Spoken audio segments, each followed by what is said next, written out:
Welcome to Bologna. We're going to be spending the next week in this city, which is known as the food capital of Italy. So of course in this video we're going to take you along as we try all of those must-try foods, as well as show you some of the beautiful architecture, amazing churches, and if you stay tuned to the end, we'll give you a tour of our Airbnb and a breakdown of all of our expenses.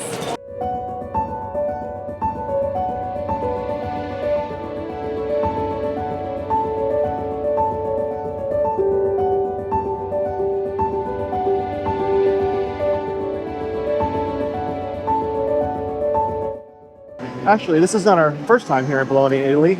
We were here back in 2016, but we were only here 2 nights. And one of those days, we did a food tour, which I would highly recommend, and I'll link in the description below.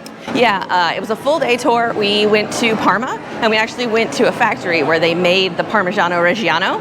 And there's a cool picture where David's like holding the giant cheese wheel. He looks so proud, like he made it or something. Then we went on to Madonna, where they make the balsamic vinegar. And finally, we went to a winery and had this amazing dinner cooked by a local grandma, and it was fantastic.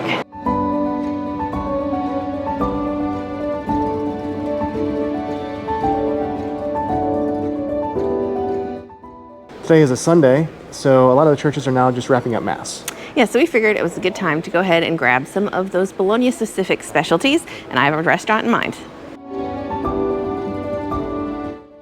Just finished up our lunch at Osteria dell'Orsa, and honestly, I would skip this one. The restaurant we went to last night, Osteria 15, was way better. Yeah, and that just was a tiny little restaurant that just happened to be near our Airbnb. We arrived yesterday, we dropped off our stuff, we were hungry, and so we went over there, and we ordered the exact same dishes too. I got the cotoletta, which is basically schnitzel, and if you get it like Bologna style, they put like ham and cheese all over the top of it. And the one that I got last night, Osteria 15, was very crispy and delicious. This one was kind of soggy, and the batter was just too thick. It was just a very soggy, thick batter, where the last night's was very thin and crisp.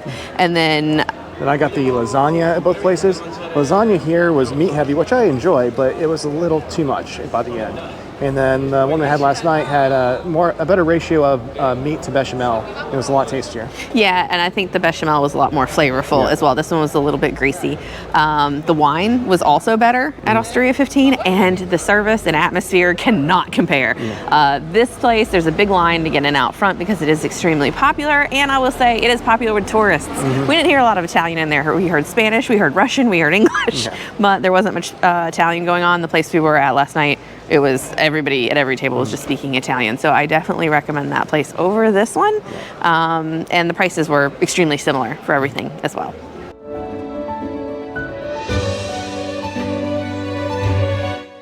So we stood in line to take a peek through Piccola Vienza, which is a little window that gives you a view into one of the few canals that's still remaining here in Bologna.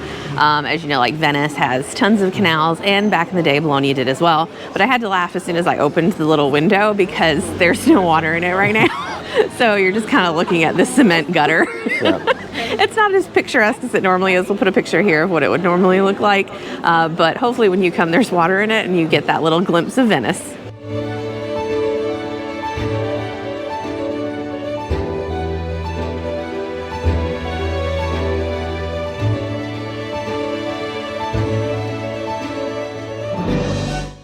So fun fact, Bologna has more porticos than any city in the world. Yeah, we definitely appreciated these covered walkways yesterday when we arrived, since it was raining all day. The weather looks iffy for the rest of the week, but hopefully the sun comes out at some point. One of the cool things about the porticos is that some of them are very ornate and beautiful and have paintings on the ceilings, and some of them are just a covered space to walk in.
So after all that walking around, we decided it was time for gelato because you can't come to Italy and not have a gelato.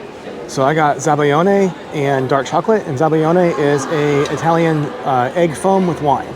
Yeah, and then I got the crema al vecchia, which is basically like an egg kind of custardy based flavor with vanilla. It was really simple and really delicious. And then of course I got Nutella because again, when in Italy. And that dark chocolate was amazing, by the way. Yeah, so highly recommend that place. It is a little touristy. We did have to wait in line, but the prices were very reasonable and the gelato was excellent.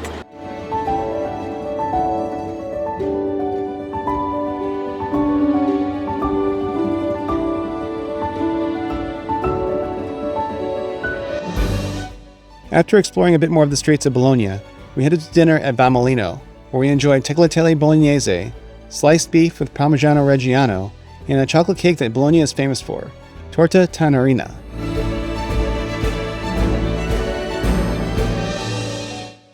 Today's our second day exploring Bologna, and our first stop is Basilica di San Petronio. This church is quite beautiful and quite unique. The basilica owes its unique appearance due to the fact that they ran out of funds during construction, so only half the front facade was finished, and the rest remains bare brick. Construction began in 1390, but still remains unfinished to this day.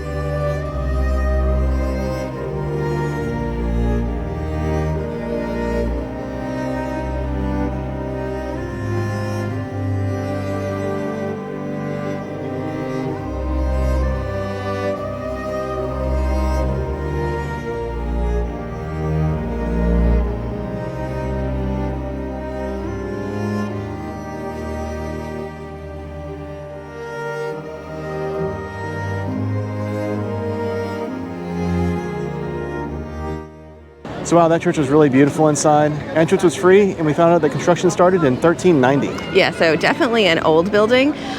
You could see on the inside parts where they had restored all of the paintings. Apparently the entire interior was just covered in hand painted art, and now there's just certain sections that you can see it. But I think the most impressive thing was the stained glass. It was absolutely beautiful. Definitely worth stopping in, especially considering it's free. But now I think we've gotten a bit hungry. We haven't had anything to eat yet today, and we're gonna go grab a local snack.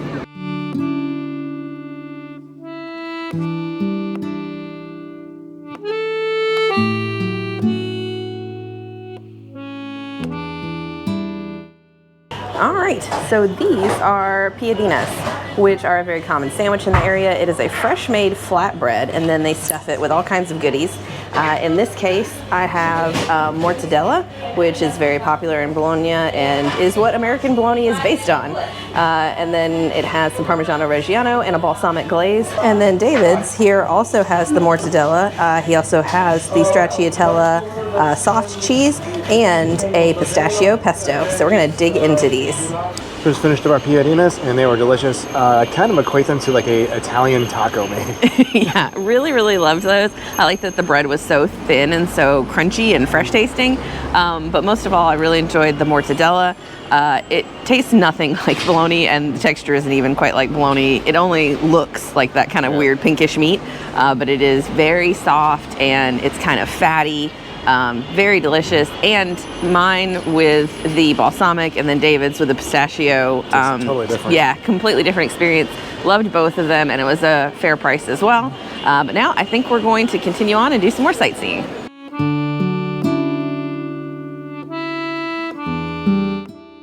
So back in the 12th and 13th centuries, Bologna was full of towers, and now only a handful remain, and the two behind us are the most famous. Yeah, one of them is got a serious lean to it. It used to be a lot taller, but they cut off the top so it would be a little bit more stable.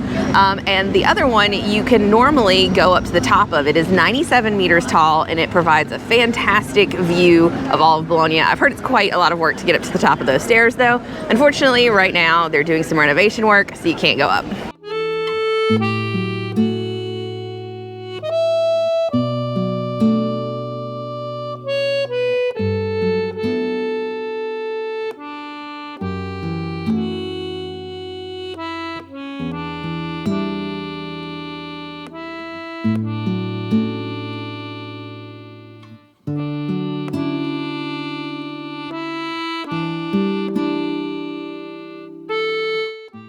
One of the benefits to coming in the off season is obviously that there's a lot less tourists here. Unfortunately, one of the downsides is that this is the time of year that they choose to renovate and touch up a lot of structures, including Neptune's statue behind us and obviously the towers that we pointed out earlier. So, you know, you win some, you lose some.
We finished up in Biblioteca Comunale, and it was €3 per person.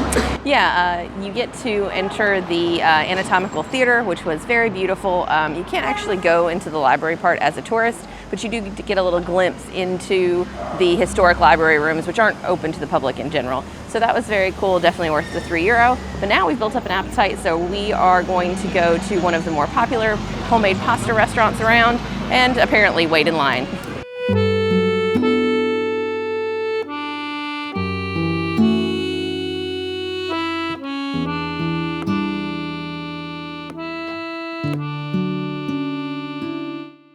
So we finished up our delicious lunch at the restaurant behind us. I can't pronounce it.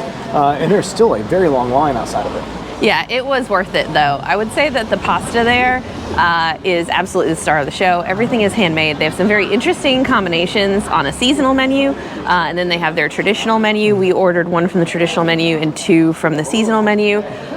Very unique flavors. We got one that had pumpkin inside of a black pasta with raisins and pine nuts. We got a green pasta with a sausage sauce, and then we also got a black pasta with porcini mushrooms and little meatballs. All of it was fantastic. I think the porcini mushrooms and the meatballs were the favorite for both of us. We also got an entire bottle of wine, which was quite good as well. And service there was pretty good, even though it was kind of a touristy place. So I would recommend this one, even though you might have to wait in a line. They don't take reservations, so that's the only way to get in.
Today's our third day exploring Bologna, and it's our first sunny day. So we took a taxi up to Santuario, Madonna di San Luca. Attached to this gorgeous church is actually the longest covered walkway in the entire world. It is 3.8 kilometers long, and it has 666 arches. But it does come basically straight up a hill for the last 2 kilometers. So we took the taxi up, and then we're going to walk the 4 kilometers back down to town. But first, we're going to go inside and check out this beautiful church.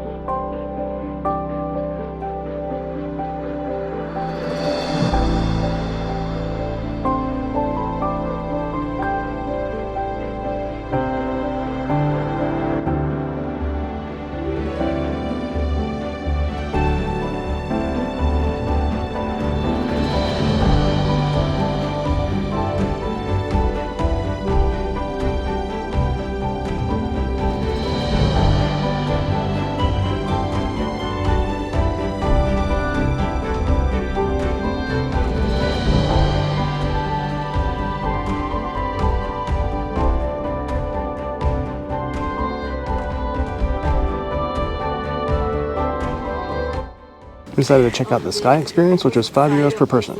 Yeah, you can climb up a very steep spiral staircase all the way up to the top, and you get great views of both some farmland and the city of Bologna. The only thing is you can't go all the way around the top. It's kind of barred off, so you can only see half, but still it's pretty cool.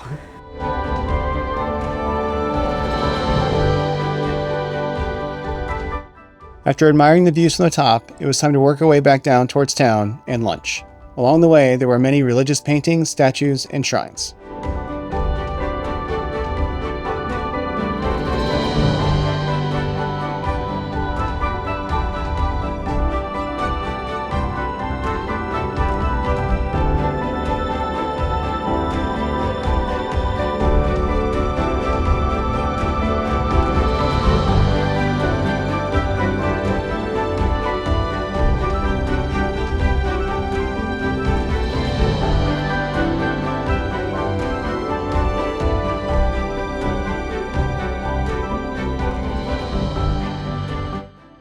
So after that 3.8 kilometer walk, we decided we deserved some lunch, so we stopped into La Piccola Baetta.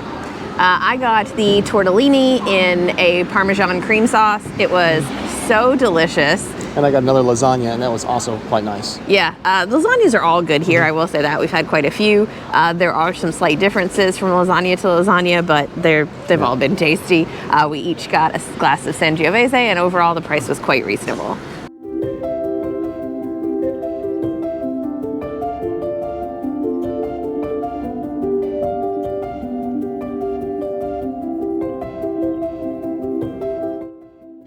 Well, after 4.9 kilometers, now we're back in Piazza Maggiore.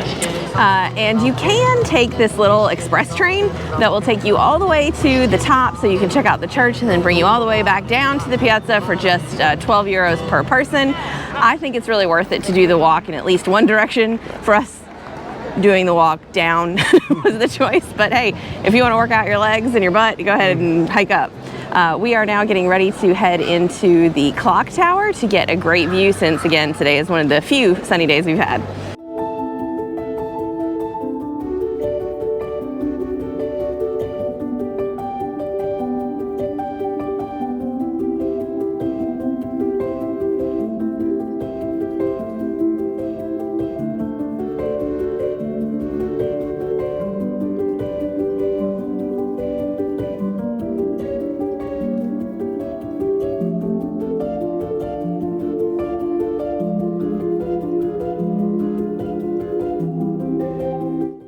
So we made it halfway up the clock tower, and so far the views are spectacular. You can even see a bunch of the towers they still have here. Yeah, it's very neat, and it was only €10 per person. You can book the tickets online and reserve a time slot. They let us in about 30 minutes early for our time slot, which was great. And that €10 also includes admission to an art museum. So we're going to continue climbing up to see a view a little higher up.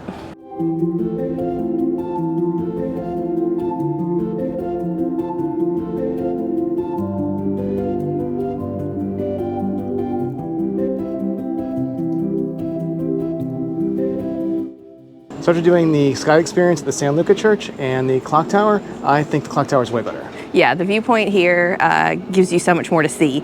Like we said, the half of the top of the dome of that church you couldn't access, so you can only see from one side. Here, you get 360-degree views, and you're right in the center of the Piazza Maggiore, so you can see all of Bologna from here and seeing all the churches and all of the towers. It is so beautiful, and you can really see why they call it the red one, because there are so many red roofs and red buildings, and we're here just as the sun is starting to set a little bit. So it is really, really beautiful.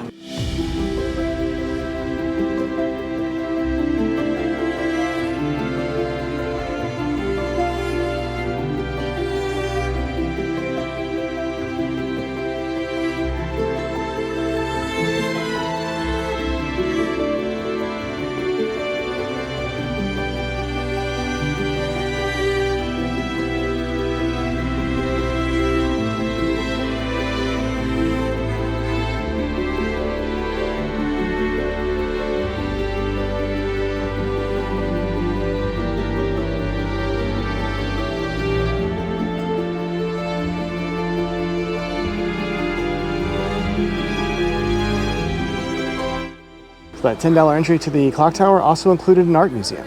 And the art museum did have some really nice pieces of art, but there was one room in particular that was super impressive, and it had just like a different coat of arms on every square inch of that wall. It was so cool. The other thing that was really neat was that a part of it was kind of like where they had restored the palazzo to like its original like wall finishings and light fixtures and furniture, and I love that kind of thing. The ceilings were painted, and the end was this like conservatory type room where they had painted all the walls to look like it was a garden outside with fountains and everything. It was very, very pretty, and definitely worth taking the time to do the museum after you do the clock tower, but those two were like highlights of the things that we've done so far in Bologna, so definitely don't miss it.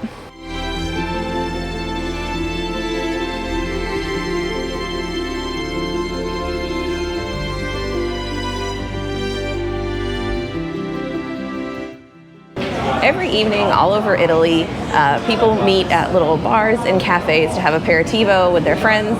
And back when we came to Italy in 2016, if you got a drink, they would bring you out little snacks. Apparently that's kind of a thing of the past. So today we've decided to do our own aperitivo, but we're doing the sweet version. We've come to a bakery to try a bunch of Italian local sweets, and then we each got a glass of Prosecco as well.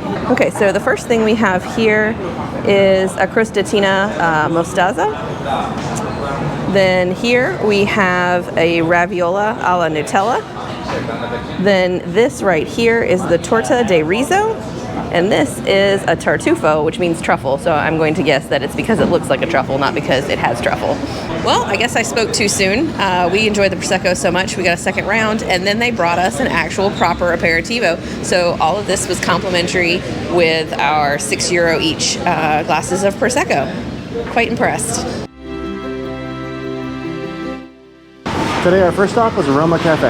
And we came here because they have a specialty coffee that is basically a shot of espresso that they top with Zabaione. David got the Zabaione gelato the other day, and basically it is whipped egg yolks that they add like a sweet wine or a liquor to, and it was quite sweet, but the espresso was quite bitter. So it was very delicious. It did remind me a lot of Vietnamese egg coffee, where they whip egg with sweetened condensed milk, and they add it to their very strong, bitter Vietnamese coffee. But of course, this one had that lovely little alcohol taste. Enjoyed that very much. Now I think we're off to check off a church and then to head to a museum. But the museum we're going there more for the building than the museum itself.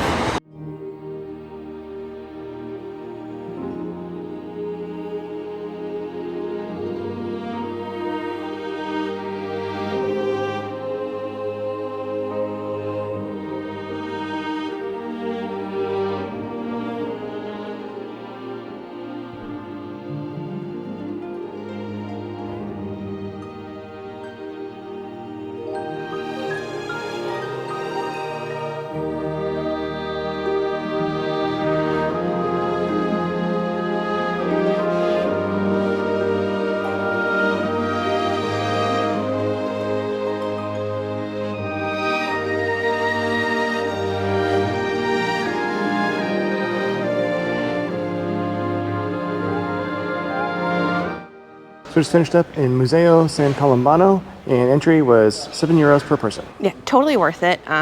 I was actually way more impressed by the musical instruments than I thought I would be. There were some very beautifully painted pianos from the 1500s, 1600s, and 1700s. But mainly, one of the coolest things is that part of the display is in one of the oldest churches in Bologna, which the construction started in the 7th century. So that was really neat, but then other parts of it just had beautiful paintings on the ceiling and walls. Really enjoyed it. Very small museum. I don't think it took us more than 30 minutes, but totally worth the stop.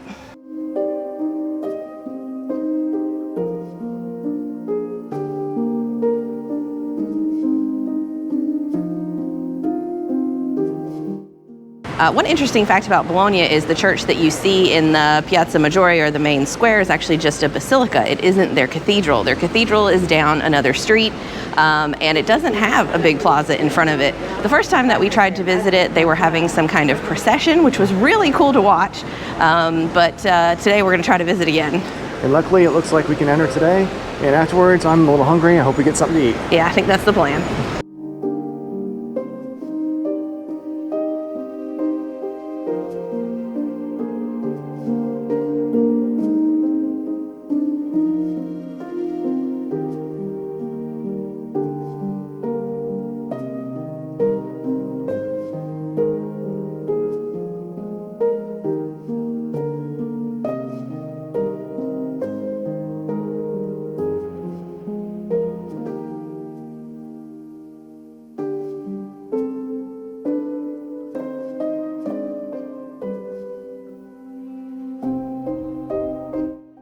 just finished up our amazing lunch at Ristorante Donatello. Yeah, this is officially our favorite restaurant in Bologna.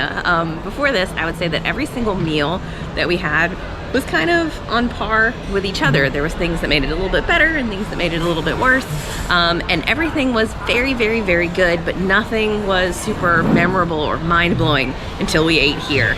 I had the tortelloni in the butter and sage sauce, and it was absolutely perfect. It actually pulled the bottom of the tortelloni a little bit, so that way you didn't have that very hard bit where the tortelloni like meets. And then they had just perfectly emulsified the sauce. It was just glossy and delicious, perfectly seasoned, perfectly cooked. So good. So I can't pronounce what I had, but it was a nice thinly sliced homemade pasta in balsamic sauce with ham. Yeah, really good. And then we got to share a beautiful veal T-bone. And it had that really great like charcoal taste, and it was seasoned well. It was super tender, the fat was delicious. Fantastic. We also got a tiramisu, and then we got a bottle of wine too for the meal, and we finished with a couple of espressos each, and still the total was just 87 euros. So really, really good. Definitely the favorite meal we've had thus far in Bologna. Bologna has 3 nicknames. La Rosa, referring to the red buildings, as Georgia said, from the clock tower the other day.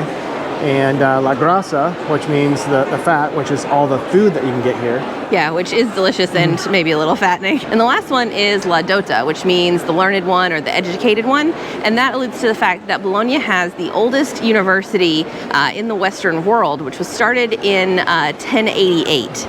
Now, the library we went to the other day was the original location, but now the university has locations all through the city, and we're getting ready to visit what is now kind of the headquarters of the university. They have a museum that you can go see, and we're gonna go check it out.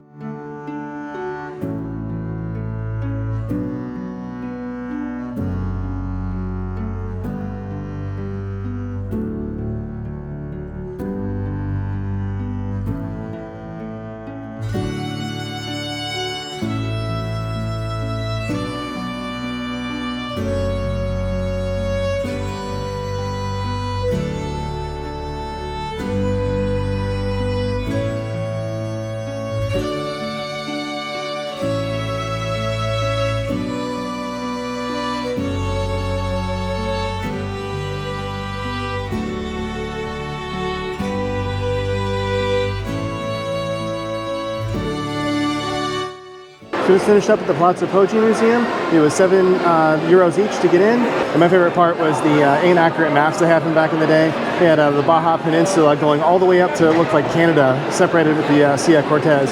It's kind of interesting. Yeah, they thought California was not like part of the actual U.S. Landmass. And my favorite part was actually in the anatomy section. They had an entire room that was just uteruses, showing babies in different positions so they could show somebody how to take the umbilical cord off from around the neck or how to deliver a breech baby. I thought that part was very interesting, but overall it was a very good museum, and it took us probably about an hour to get through it. A lot to see.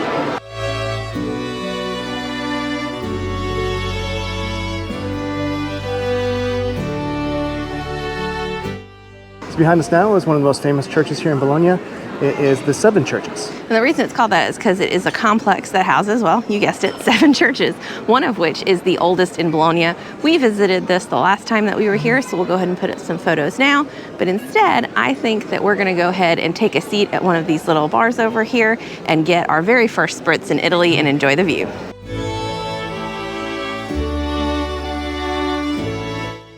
So our last stop here in Bologna is to go to the area around the main market and pick up some meats, cheeses, bread, and wine. Yeah, because tomorrow we're actually going to have a day where we just stay in our Airbnb, and it is our last day in Bologna. David's got some video editing to do, and then I have some travel plans that I need to finalize and get booked. So we're going to make our own little charcuterie board at home.